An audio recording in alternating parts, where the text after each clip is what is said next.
नमस्कार, मैं हूं नेहा बेनीवाल और आप देख रहे हैं ऑल इंडिया न्यूज। खबर सबसे पहले, आइए शुरू करते हैं आज की खबरें। हरियाणा के पूर्व सीएम भूपेंद्र हुड्डा जनपद शामली के कैराना बॉर्डर पर पहुंचे, जहां प्रशासन द्वारा उनके काफिले को रोक दिया गया। इसके बाद पूर्व सीएम और अन्य कार्यकर्ता धरने पर बैठ गए। हरियाणा के पूर्व सीएम भूपेंद्र सिंह हुड्डा का काफिला शामली जिले के कैराना हरियाणा बॉर्डर पर रोक लिया गया, जिसके विरोध में हरियाणा के पूर्व सीएम और कार्यकर्ताओं ने धरना प्रदर्शन किया। शामली प्रशासन ने यूपी हरियाणा बॉर्डर को सील कर दिया है, जहां घंटों धरना देने के बाद पूर्व सीएम हरियाणा का काफिला वापस लौटा दिया गया। लखीमपुर खीरी तिकोनिया कांड को लेकर राजनीति चरम सीमा पर है। विपक्षी पार्टी के नेता लखीमपुर पहुँच रहे हैं और किसानों से मिलकर उनके परिवार वालों को सांत्वना दे रहे हैं, जिसको लेकर आज शामली के हरियाणा बॉर्डर से हरियाणा के पूर्व सीएम भूपेंद्र सिंह हुड्डा व प्रदेश अध्यक्ष शैलजा सहित अन्य कई नेता लखीमपुर के लिए निकले थे, लेकिन शामली प्रशासन ने उन्हें हरियाणा यूपी बॉर्डर पर ही रोक दिया और आगे जाने की अनुमति नहीं दी। शामली प्रशासन ने कैराना क्षेत्र के अंतर्गत हरियाणा राज्य के पानीपत बॉर्डर को सील कर दिया है। शामली के डीएम जसजीत कौर व एसपी सुकीर्ति माधव पुलिस बल के साथ बॉर्डर पर पहुंचे और पूर्व सीएम के काफिले को आगे नहीं जाने दिया, जिसका विरोध करते हुए हरियाणा के पूर्व CM Bhupendra Singh Hooda UP Haryana border पर धरने पर बैठ गए और उत्तर प्रदेश की सरकार के खिलाफ जमकर हल्ला बोल दिया। भूपेंद्र सिंह हुड्डा का कहना है कि यूपी में तानाशाह सरकार है, यूपी में पूरी तरह से गुंडा राज है और आखिर क्यों हमें पीड़ित परिवार वालों से मिलने नहीं दिया जा रहा। सरकार में बैठे मंत्रियों ने घरों में गुंडे पाल रखे हैं। बीजेपी सरकार को आरोपी मंत्री को बर्खास्त करना चाहिए और बेटे पर सख्त एक्शन लिया जाना चाहिए। घंटों धरने के बाद पूर्व सीएम अपने काफिले के साथ वापस हरियाणा लौट गए। लखीमपुर जाना चाहते थे, आप जानते ही हैं जो नरसंहार हुआ है वहाँ पर, उसको देखकर दुनिया का दिल दहल गया है। सारा देश इंसाफ मांग रहा है। अभी तक ना कोई गिरफ्तारी हुई है, ना किसी को पूछताछ की गई है। जो देश के गृह मंत्री मिनिस्टर ऑफ स्टेट हैं, उनके बेटे का नाम इसमें आ रहा है और ना केवल नाम आ रहा है, FIR में भी है, लेकिन आज तक कोई कार्रवाई हुई नहीं है। तो आप सोच सकते हैं कि किस तरह का जंगल राज यहाँ पर चल रहा है। तानाशाह सरकार है, कोई लोकतंत्र में विश्वास नहीं। राहुल जी को, प्रियंका जी को जाने से रोका गया, प्रियंका जी को बंदी बनाया गया। जब वो मलहम लगाने जाना चाहते थे, खुद प्रधानमंत्री और मुख्यमंत्री तो मलहम लगा नहीं सकते। चंद पैसे देकर वो समझते हैं मुआवजा देकर क्या इंसाफ हो जाएगा। जब इतना कत्लेआम हुआ है तो उसकी सज़ा कठोर से कठोर बनती है, लेकिन आपने कोई शुरुआत भी नहीं की है। कांग्रेस पार्टी अपना रोष व्यक्त करते हुए ये यात्रा करना चाहती थी, लेकिन हमें बॉर्डर पर रोका गया, क्योंकि जैसा हमने कहा अलोकतांत्रिक ये सरकार है। लेकिन कांग्रेस पार्टी भी राहुल जी, प्रियंका जी, सोनिया जी के नेतृत्व में पीछे हटने वाली नहीं है। जब जब इस तरह की बातें होती रहेंगी, कांग्रेस पार्टी लोगों के लिए, किसानों के लिए, मजदूरों के लिए, उनके संघर्ष में, गरीब के लिए उनके संघर्ष में उनके साथ है और कांग्रेस पार्टी अपना संघर्ष करती रहेगी।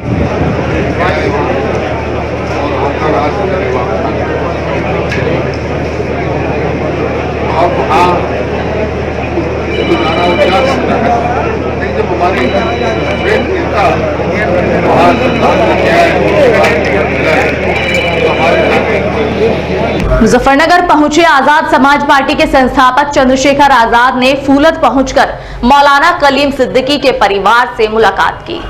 आजाद समाज पार्टी के संस्थापक चंद्रशेखर आजाद उर्फ रावण मुजफ्फरनगर पहुंचे, जहां उन्होंने मुजफ्फरनगर के गांव फुलत में मौलाना कलीम सिद्दीकी की गिरफ्तारी को लेकर उनके परिजनों से मुलाकात की और हर संभव मदद का आश्वासन दिया। उन्होंने कहा कि मौलाना कलीम की रिहाई को लेकर हम कानूनी लड़ाई लड़ेंगे व जरूरत पड़ने पर आंदोलन भी करेंगे। मौलाना कलीम सिद्दीकी को गलत तरीके से भारतीय जनता पार्टी के इशारे पर फंसाया गया है, जिसको हम बहुत जल्द भंडाफोड़ कर देंगे। साथ ही उन्होंने यह भी कहा कि लखीमपुर खीरी में किसानों के नरसंहार को लेकर भारतीय जनता पार्टी के मंत्री और उनके बेटे ने 7 किसानों सहित एक पत्रकार की हत्या कर दी, जिसको लेकर प्रधानमंत्री ने एक शब्द भी नहीं कहा, जो बेहद दुखद घटना है। हम भारतीय जनता पार्टी को खूनी खेल खेलने नहीं देंगे। जिस प्रकार 2013 में मुजफ्फरनगर में भारतीय जनता पार्टी ने दंगा कराकर अपना राजनीतिक फायदा उठाया था, जो हर वक्त हिंदू मुस्लिम को लड़ाकर हिंदू मुस्लिम के नाम पर रोटियां सेकने का काम करती है। हम हर तरीके से किसानों और पीड़ितों के साथ हैं। जितने घर हैं, आप इतिहास के झरोखे के, इतिहास के पन्ने पलट कर देखेंगे तो आपको पता रहेगा, इस गांव ने, हर घर ने शहादत दी आजादी की लड़ाई में। जब आजादी की जंग हुई, आजादी के परवाना लड़ाई लड़ी, फूलत के हर एक घर से शहादत दी गई। आप इतिहास के पन्ने पलट के देखिए, आपको एहसास हो जाएगा। और जो रंग उत्तर प्रदेश चुनाव का सरकार चढ़ाना चाहती है ना, उसको हम बखूबी समझते हैं। इस देश का संविधान आर्टिकल 25-26 सभी को धार्मिक आजादी देता है। मैं ये चाहता हूं पूरी सरकार मिलकर 10 लोग वो साबित करके दिखाए जिनका धर्म परिवर्तन का जिक्र जो है हो रहा हो। यहाँ आप किसी की एक ईंट जबरदस्ती नहीं उठा सकते, उस पर मुकदमे हो जाते हैं। आप कह रहे जबरदस्ती धर्म परिवर्तन करा दिया। ये जो षड्यंत्र उत्तर प्रदेश सरकार ने रचा है, इनका जो प्रयास है कि जैसे CNP और NRC के आंदोलन में मुस्लिम बाहर आया था, किसी कारण से किसी ऐसे व्यक्ति को, किसी ऐसे आलिम को, किसी ऐसे योग्य व्यक्ति को परेशान किया जाए कि मुसलमान सड़कों पर ये गोलियां चला के यहाँ तमाशा बनाए। अभी चंद्रशेखर जिंदा है, वो नहीं होगा। ये जो खूनी खेल भारतीय जनता पार्टी ने पहले भी खेला था, ये जो खूनी खेल 2013 में हमने देखा कि अपनी सियासी रोटियां सेकने के लिए किस तरह से यहाँ हिंदू मुसलमानों का कत्लेआम कराया गया, ये वो जमी है जहां से भाईचारा जन्म लेता है।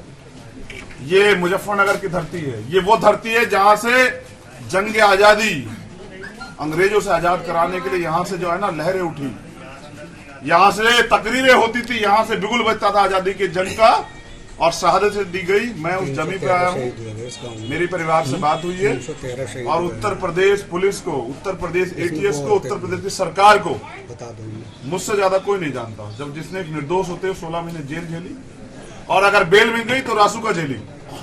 मगर याद रहे, अब समय बदल गया। जहां तोड़ने वाले लोग हैं वहां जोड़ने वाले लोग भी। मैं गवाही देता हूं कि अगर कोई ये सोच बैठा है कि मुसलमान अकेला है, तो ऐसा नहीं। हम सब लोग उनके साथ खड़े हैं, क्योंकि हम समझते हैं कि जो हालात यहाँ है उस हालात का सामना हमें मिलकर करना है। और इस सांप्रदायिकता की आग को फैलाने वाली भारतीय जनता पार्टी सरकार को इस बार 2022 में हम लोग जवाब देंगे। तो मैं यहाँ हूँ, मैं यहाँ था, और मैं यहाँ रहूंगा। अब ये जो साजिश है ना, इसका पर्दाफाश मैं पूरे प्रदेश में, पूरे देश में करूंगा कि किस तरह से चुनावी मोहरा बनाने के लिए एक आलिम को, जिसने वक्फ किया अपने 250 बीघा जमीन को, कि वो उन शहीद किसान परिवारों की आंख से आंख मिला के बताए कि मेरे मंत्री ने आपके बच्चों की हत्या करा दी। क्या वो बता सकते हैं कि वो मुख्य राज्य मंत्री का बेटा और वो राज्य मंत्री कब गिरफ्तार होंगे? वो खुलेआम घूम रहे हैं। अगर ये करने वाला कोई किसान होता तो उसके घर पे बुलडोजर चल गया, कोई मुसलमान होता तो उसके घर पे बुलडोजर चल गया होता, कोई दलित होता तो उसके घर में आग लगा दी गई थी। ये हम समझते हैं सत्ता का जो दुरुपयोग हो रहा है उत्तर प्रदेश में और देश में, हम समझते हैं। इसका जवाब जनता ही देगी। विपक्ष को जाने क्यों नहीं दिया जा रहा है? क्या बात? क्योंकि विपक्ष वहां, ये मैं जानना चाहता हूं कि वहां इंटरनेट क्यों बंद किया गया है? ऐसा क्या छिपाया जा रहा है जो इंटरनेट बंद किया जा रहा है? और ऐसे कौन से एविडेंस मिटाए जा रहे हैं कि विपक्ष नहीं जा सकता है? मैं तो देख के आया हूं कि एक तरफ प्रधानमंत्री जी कल लखनऊ में आजादी का अमृत महोत्सव बना रहे थे, वहीं एक तरफ किसानों की चिताएं जल रही थी, किसानों घरों में मातम था, किसान परिवार चीख रहे थे। और जिस प्रधानमंत्री को इतनी भी शर्म नहीं कि वो किसानों की चिताओं पे जश्न मना रहा हो, तो मैं उसको प्रधानमंत्री कहते हैं इस तरह महसूस कर रहा हूँ। अच्छा, आखिरी सवाल, संयुक्त मोर्चा ने 8 दिन का समय दिया आरोपी पकड़ने के लिए, अगर वो नहीं पकड़ी जाते तो आपका क्या स्टैंड रहेगा? संयुक्त किसान मोर्चा एक बार आह्वान करे, उत्तर प्रदेश के मुख्यमंत्री को एहसास हो जाएगा किसानों के साथ पूरा उत्तर प्रदेश, पूरा देश खड़ा। 5 दिन हो चुके, 3 दिन रहे। हम उनके इस आंदोलन का समर्थन करेंगे। आरोपी, अपराधी, चाहे मुख्यमंत्री हो, आम आदमी हो, मजदूर हो, कोई, चाहे मंत्री का बेटा हो, सबको लिए कानून बराबर है, सबको सजा मिलेगी। मुजफ्फरनगर जनपद के जिलाधिकारी कार्यालय पहुंचे सफाई कर्मचारियों ने 3 माह का वेतन दिए जाने की मांग को लेकर पालिका अधिकारियों पर कार्रवाई की मांग की। मुजफ्फरनगर के जिलाधिकारी कार्यालय पहुंचे नगर पालिका परिषद के सफाई कर्मचारियों ने 3 माह का वेतन न दिए जाने का आरोप लगाते हुए पालिका अधिकारियों के विरुद्ध कार्यवाही की मांग को लेकर जिला प्रशासन को एक ज्ञापन सौंपा। आपको बता दें कि नगर पालिका में ठेके पर रखे गए कर्मचारियों ने 3 माह का वेतन न देने का आरोप लगाते हुए जिलाधिकारी कार्यालय पहुंचकर प्रदर्शन किया और एक ज्ञापन जिला प्रशासन को सौंपा, जहां उन्होंने 3 माह का वेतन दिए जाने और कार्य में ढिलाई करने वाले अधिकारियों पर कार्रवाई की मांग की। 3 साल पहले यहाँ पे नगर पालिका के माध्यम से 350 कर्मचारी रखे गए थे, जिनसे 3-3 महीने काम कराया गया। फिर काम जब कराया गया, हमने 3 महीने बाद अपने वेतन की मांग की, तो अधिकारी कहते हैं कंपनी भाग गई है, इसमें जांच चल रही है। कभी ये फाइल सहारनपुर भेज देते हैं, कभी लखनऊ भेज देते हैं। अब हमें पता चला कि वहाँ से लखनऊ से भी पास हो गई, हमें पता चला ऐसा, मंत्री जी से भी पता चला, आयोग के सदस्य हैं उनसे पता चला कि तुम्हारी फाइल पास हो गई है, यहाँ पे आ गई है। और अधिकारी हमें बता नहीं रहे हैं कि हमारी पास, ये कह रहे हैं अधिकारी नगर पालिका के जो हैं कि अभी तक पास ही नहीं हुई, तुम्हारी यहाँ पे आई नहीं है। और हम अधिकारियों के पास अगर जाते हैं तो हमें गाली देते हैं, गाली गलौज करके और भंगी चूड़े कह के हमें ईओ साहब ने भगाया। उस दिन हम औरतें यहाँ पे गई थी और उन्होंने भंगी चूड़े कहा है, हमें औरतों को कहा है तुम बदतमीज हो, अनपढ़ हो, तुम भागो यहाँ से, यहाँ पे मत आना आज के बाद। तो आज हम इसी विषय को लेकर कौन सी कंपनी थी? RK कंस्ट्रक्शन बताते हैं, लेकिन हमें तो रखा गया था नगर पालिका के माध्यम से और 16-16 हज़ार रुपए इन महिलाओं से, सब जितने भी कर्मचारी हैं 16-16 हज़ार रुपए लिए गए। कितना टाइम हो गया? मतलब 3 साल हो गए भैया, हमें फिरते फिरते सब अधिकारी के पास, सबके पास चले गए। लगातार आपके धरने भी चले हैं, रोज जाम भी किया आपने, जी समाधान नहीं हुआ? जी, कोई समाधान नहीं हुआ उसमें। कर्मचारी अभी कार्य करत हैं? कारण ये है, अधिकारियों ने पैसे खा रखे हैं, इसमें साफ पैसे खा रखे हैं। हमें पता चला है जो अधिकारी है वो, ये स्वास्थ्य अधिकारी है और यहाँ के ईओ है। स्वास्थ्य अधिकारी का नाम है RK राठी और अतुल कुमार, जो 2 हैं। और पहले ओम गिरी रहे हैं जो उस टाइम पे प्रभाव थे जब काम चल रहा था, और विनय कुमार त्रिपाठी, अब है हेमराज, जिन्होंने इन औरतों के साथ बदतमीजी की है। वो अधिकारी कहाँ पे है? वे अधिकारी का ट्रांसफर करवा लिया उन्होंने, जब उन्होंने पैसा खा लिया तो अब ट्रांसफर करवा लिया उन लोगों ने। अधिकारी है, इनसे बात हुई है, सब आश्वासन देते हैं बस। हमें 3 साल हो गए फिरते फिरते, अभी तक इसमें कुछ हमें हल नहीं निकला। कितने कर्मचारी हैं? 350 के लगभग कर्मचारी हैं। 1 करोड़ के लगभग है जी, 1 करोड़ के लगभग। आश्वासन के अलावा कुछ नहीं मिला। समाधान नहीं होता तो फिर अब आज हम जो है अधिकारियों को, जिन्होंने इन महिलाओं से पैसे लिए हैं, हमने सबके साइन करा लिए हैं, जिन्होंने 16-16 हज़ार रुपये अधिकारियों को दिए हैं, हम इनके खिलाफ FIR कराएंगे SSP साहब के यहाँ पे जाके। अगर उसमें SSP साहब हमारी FIR नहीं दर्ज करते हैं तो हम फिर सड़कों पे उतरेंगे। हमें हमारी तनख्वाह चाहिए और जो भ्रष्ट अधिकारी है उसके खिलाफ कार्रवाई चाहिए, जिन्होंने 16-16 हज़ार रुपये लिए हैं हमसे। मुजफ्फरनगर के SD कॉलेज मार्केट में महाराजा अग्रसेन जयंती के अवसर पर कार्यक्रम का आयोजन किया गया, जिसमें मुख्य अतिथि के रूप में पहुंचे स्वतंत्र प्रभार राज्य मंत्री कपिल देव अग्रवाल व अन्य गणमान्य लोगों ने माल्यार्पण किया। प्रथम नवरात्र के दिन अग्रकुल शिरोमणि महाराजा अग्रसेन की जयंती का आयोजन SD कॉलेज मार्केट में महाराजा अग्रसेन की प्रतिमा के समक्ष किया गया, जिसमें राज्य मंत्री स्वतंत्र प्रभार कपिल देव अग्रवाल व अन्य अग्रबंधुओं ने महाराजा अग्रसेन की प्रतिमा पर माल्यार्पण कर उनको स्मरण किया। हवन में आरती कर महाराजा अग्रसेन का पूजा अर्चना की गई, जिसके बाद महाराजा अग्रसेन के जीवन पर प्रकाश डाला गया। महाराजा अग्रसेन ने अग्रवंश की स्थापना की थी। आयोजन में वैश्य सभा जनपद मुजफ्फरनगर के अध्यक्ष शंकर स्वरूप बंसल, महामंत्री सतीश गर्ग, उपाध्यक्ष दीपक मित्तल, सुरेंद्र अग्रवाल, जनार्दन स्वरूप गर्ग, पूर्व अध्यक्ष कृष्ण गोपाल मित्तल, पूर्व विधायक अशोक कंसल, कोषाध्यक्ष सुरेश कुमार, नवीन गुप्ता, सेवाराम गर्ग, गिरिवर सिंह गुप्त, योगेश भगत जी, नरेश संगल, दिनेश बंसल आदि बड़ी संख्या में वैश्य समाज के सम्मानित व्यक्ति मौजूद रहे। आज बहुत ही प्रसन्नता का दिन है कि शारदीय नवरात्रों का पहला नवरात्र है और महाराजा अग्रसेन जी का जन्म दिवस है। महापुरुष संत लोग जन्मदिन नहीं होता, उनका अवतरण होता है। चूँकि महाराजा अग्रसेन जी समाजवाद के पहले पुरोधा थे, जिन्होंने 1 रुपया 1 ईंट, यानी जितने भी उनके साम्राज्य में कहीं से कोई बाहर से निर्धन व्यक्ति आता था या उनके साम्राज्य में कोई निर्धन व्यक्ति होता था, उसको 1 रुपया 1 ईंट, यानी उसके मकान की व्यवस्था भी हो जाए और उसके व्यवसाय की व्यवस्था भी हो जाए।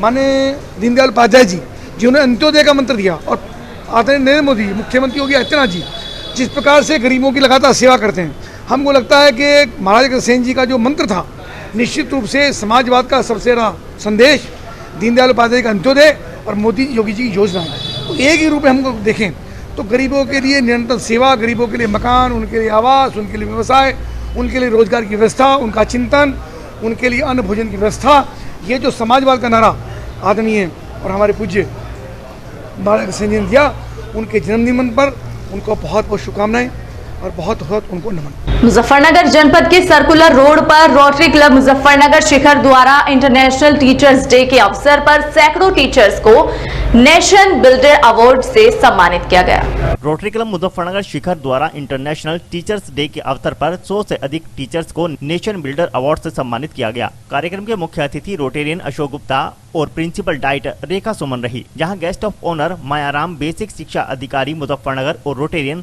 सुनील अग्रवाल मौजूद रहे। इस अवसर पर असिस्टेंट गवर्नर रोटेरियन आकाश बंसल की ओर से विशेष सहयोग दिया गया। रोटरी क्लब शिखर के अध्यक्ष रोहित कुमार ने अपने संबोधन में समाज के निर्माण में अध्यापकों की भूमिका को सराहा और बताया कि रोटरी लिटरेसी मिशन के तहत किस प्रकार समाज में अग्रणी भूमिका निभा रहे हैं। उन्होंने बताया कि rotary happy school, smart classes, e learning lab और ऑनलाइन ट्रेनिंग के माध्यम से बहुत से कार्य किए जा रहे हैं। शारदीय नवरात्रि के प्रथम दिन सभी घरों व मंदिरों में कलश स्थापना कर मां शैलपुत्री की पूजा अर्चना की गई। शारदीय नवरात्र के प्रथम दिन मंदिरों में मां शैलपुत्री की पूजा अर्चना करते हुए कलश स्थापना की गई। इस दौरान विभिन्न जगहों से आए लोगों ने मंदिरों में कलश स्थापना की और मां शैलपुत्री की पूजा अर्चना कर व्रत रखा। आपको बता दें कि शारदीय नवरात्र का अपना महत्व होता है, जिसमें 9 दिन तक उपवास रखने के बाद श्रद्धालु अपनी मनोकामनाएं करते हैं और मां दुर्गा की पूजा अर्चना करते हैं। शारदीय नवरात्र के प्रथम दिन घरों व मंदिरों में कलश स्थापना कराई गई, जहां सभी ने मां शैलपुत्री की पूजा अर्चना करते हुए उपवास रखा। आज माता रानी का पहला नवरात्र है। सभी देशवासियों को माता रानी के नवरात्रे की बहुत बहुत शुभकामनाएं। माता रानी सबके घर में आरोग्य तथा सुख शांति बनाए रखें। सबसे पहले माता रानी के चरणों में प्रणाम। ओम सर्वमांगल्य मांगल्ये शिवे सर्वादु साधुके शरणे त्र्यंबके गौरी नारायणी नमोस्तुते। आज पहला नवरात्रा जिसको शैलपुत्री कहते हैं, प्रथम शैलपुत्री का नवरात्रा, और उसी दिन आज जो है घट स्थापना है।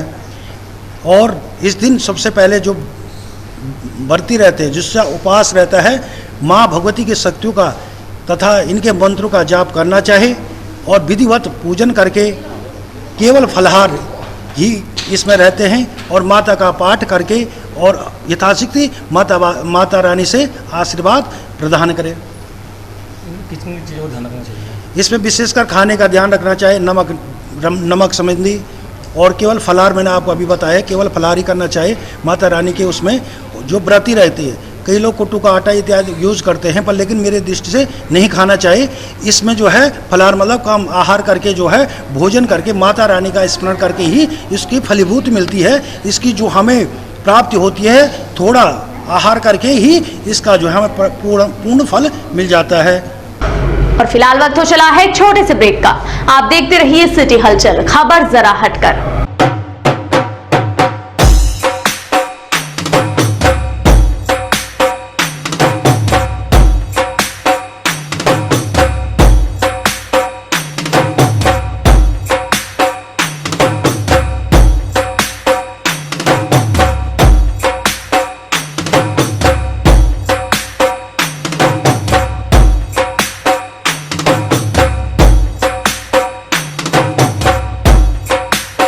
ब्रेक के बाद एक बार फिर से स्वागत है आपका। शामली जनपद के कस्बा चौसाना में श्री राम बारात का आयोजन किया गया, जहां धूमधाम के साथ शोभा यात्रा निकाली गई। बुधवार को जनपद शामली के कस्बा चौसाना में बड़ी ही हर्षोल्लास और धूमधाम के साथ भगवान श्री राम की बारात व शोभा यात्रा का आयोजन किया गया, जहां सैकड़ों की संख्या में राम बाराती बने धर्म प्रेमियों ने बढ़ चढ़कर हिस्सा लिया और बैंड बाजों के साथ नाचते गाते हुए नगर में भ्रमण किया, जहां पर मर्यादा पुरुषोत्तम भगवान श्री राम, माता सीता, लक्ष्मण, हनुमान जी, गुरु वशिष्ठ, विश्वामित्र के अलावा अन्य देवी देवताओं की भव्य शोभा यात्रा निकाली गई, जिसमें अनेक सुंदर व मनमोहक झांकियां हर किसी के मन को मोह रही थी, जिनके दर्शन को नगरवासी बहुत ही उत्सुक दिखाई दिए। इस दौरान पूरी नगरी भगवान श्री राम के जयकारों से गूंज उठी। भगवान श्री राम की बारात की शोभा यात्रा नगर के मुख्य मार्गों से होती हुई रामलीला स्थल पर पहुंची और रास्ते में जगह जगह व्यापारियों व नगरवासियों ने श्री राम बारात का स्वागत किया। मुजफ्फरनगर जनपद के राजकीय इंटर कॉलेज में चल रहे चतुर्थ श्रेणी कर्मचारी संघ के चुनाव के दौरान दो पक्ष आपस में भिड़ गए,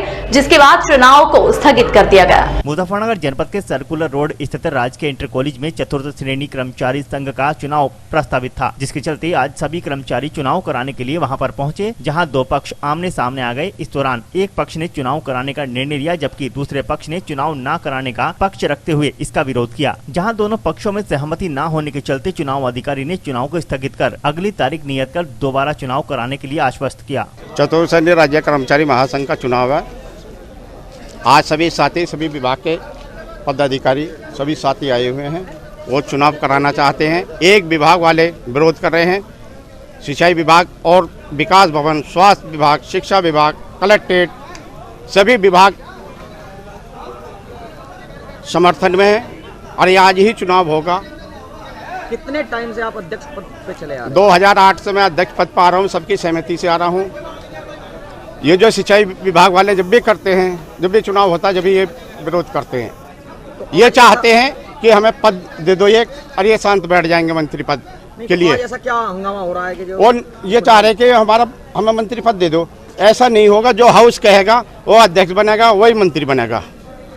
ये किसी की बरोबर नहीं है। जो साथी जिसको समर्थन करेंगे वो मंत्री और अध्यक्ष बनेगा। अगर सिंचाई विभाग इस चीज का विरोध करता है तो क्या आज चुनाव कराएंगे? सभी विभाग के सहमति और साइन लेकर सबके कराएंगे। एक विभाग के विरोध करने से चुनाव निरस्त नहीं होगा। अच्छा, इनका कहना है कि हमको मतलब सूचना नहीं दी गई थी। जब इन्हें सूचना नहीं दी गई तो इन्होंने मंत्री पद पर पर्चा कैसे भरा? 2000 रुपये 5 तारीख को क्यों जमा करे बताइए? बिना सूचना के हाथ खड़े हैं। जब 2000 रुपये कोषाध्यक्ष के पास अन्नाम दे दिया तो इन्हें सूचना नहीं थी चुनाव की? किस पद के लिए पर्चे खरीदे गए थे? अध्यक्ष और मंत्री। अध्यक्ष पद के लिए किसने खरीदा था? ठाकुर लखनवीर, नैन सिंह, दो पर्चे हैं अध्यक्ष पद के लिए, 3 पर्चे हैं मंत्री पद पर, किरणपाल शर्मा, शारदा मिश्रा, ऋषिपाल। चुनाव का प्रोसीजर क्या होता है? वोटिंग प्रोसीजर होता है या हाथ उठा के चुनाव किया जाता है? ऐसा साथियों की सहमति पर होता, हाथ उठा के ही ज़्यादा होता है। वोटिंग से चुनाव आज तक नहीं हुआ।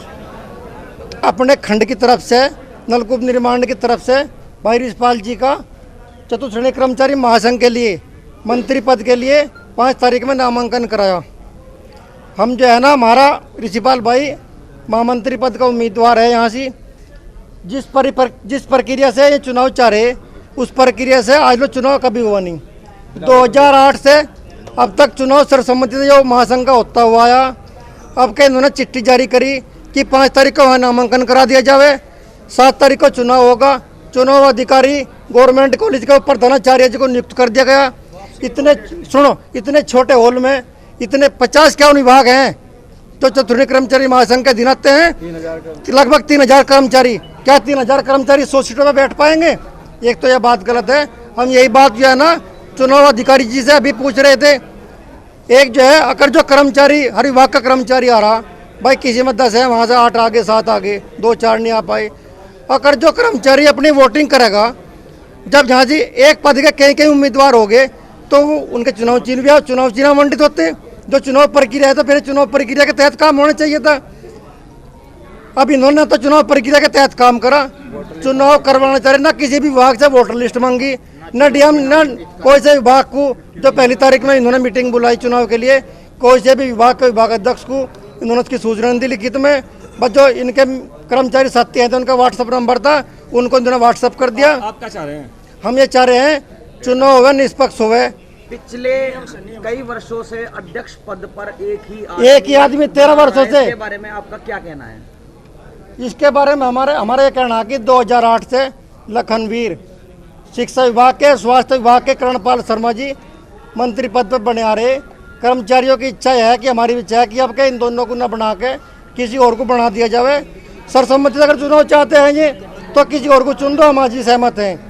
और कर दो चुनाव प्रक्रिया के तहत ये चुनाव करवाओगे तो हर विभाग को कॉपी जाएगी, विभाग अध्यक्ष को, वहाँ से उसकी कर्मचारियों की लिस्ट आओगी। अब मान लिया कोई कर्मचारी वोट डाला, उसे क्या पता कि वो कर्मचारी विभाग का नहीं है, कौन से विभाग का है। ऐसा क्या हुआ कि इतने वर्षों से वो इस पद पर बने आ रहे थे, सर्वसम्मति से ही बने आ रहे थे कि आज आप उनका विरोध करने पे? भाई या तो उनकी हठधर्मिता मान लो या सर्वसम्मति से मान लो। वे कुछ चुनिंदा आदमियों को बुला के कर्मचारियों को बस सर्वसम्मति चुनाव करवा रहे थे, कोई विरोध नहीं करा था। मुजफ्फरनगर के मीरापुर स्थित सनातन धर्म इंटर कॉलेज में एनसीसी कैंप का आयोजन किया गया, जिसमें कैडेट्स ने बढ़ चढ़कर हिस्सा लिया। मीरापुर कस्बे की शिक्षण संस्था सनातन धर्म इंटर कॉलेज में एनसीसी कैडेट्स के द्वारा कैंप का आयोजन किया गया, जिसमें स्कूल के बच्चों ने बढ़ चढ़कर हिस्सा लिया। कॉलेज के प्रधानाचार्य विकास कुमार ने बताया कि मीरापुर के सनातन धर्म इंटर कॉलेज में एनसीसी कैंप का आयोजन किया गया था, जिसमें ट्रेनर 73वीं UP battalion NCC Mawana Surendra Kumar ने कॉलेज के बच्चों को एनसीसी की ट्रेनिंग दी। इस मौके पर कॉलेज के एएनओ लेफ्टिनेंट राकेश कुमार भी मौजूद रहे। उन्होंने बच्चों को एनसीसी के बारे में जानकारी उपलब्ध कराई, जहां बताया गया कि एनसीसी का उद्देश्य छात्र छात्राओं को एकता अनुशासन का पाठ पढ़ाने के साथ साथ राष्ट्रभक्त नागरिक बनाना है। इसी उद्देश्य के साथ नवंबर 1948 में एनसीसी का गठन किया गया था। मुजफ्फरनगर जनपद के कस्बा खतौली में कोविड-19 वैक्सीनेशन शिविर का आयोजन किया गया, जिसमें 18 वर्ष से अधिक उम्र के व्यक्तियों को वैक्सीन लगाई गई। मुजफ्फरनगर के खतौली नगर के मोहल्ला काजियान चौक में एक कोविड-19 वैक्सीनेशन कैंप सरकारी अस्पताल में कार्यरत रईस अहमद और समाजसेवी अभिषेक गोयल एडवोकेट के प्रयास से लगाया गया, जिसका उद्घाटन डॉक्टर भानु प्रताप, लाला सुदीश गोयल, अनवर कुरैशी सभासद, इरशाद जाट और नफीस अहमद ने संयुक्त रूप से फीता काटकर किया। कैंप के शुरू होते ही मोहल्ले वासी वैक्सीन लगवाने के लिए पहुंचे और लोगों में टीकाकरण करवाने के लिए भारी उत्साह देखने को मिला। जहां शाम 4 बजे तक चले कैंप में 300 कोविशील्ड वैक्सीन की डोज लगाई गई। अभिषेक गोयल ने बताया कि वार्ड 25 काजियान वासियों के लिए यह कैंप लगाया गया था, जिसमें 18 वर्ष से अधिक महिलाओं और पुरुषों ने वैक्सीन लगवाई, जिसमें अस्पताल स्टाफ सुमंत सैनी, नर्स लता, मोनिका, सुमन, आशा, शगुफ्ता, सरस्वती, मंजू ने अपना पूर्ण सहयोग दिया है। वैक्सीनेशन कैंप लगाया है मोहल्ला काजियान वार्ड 25 में।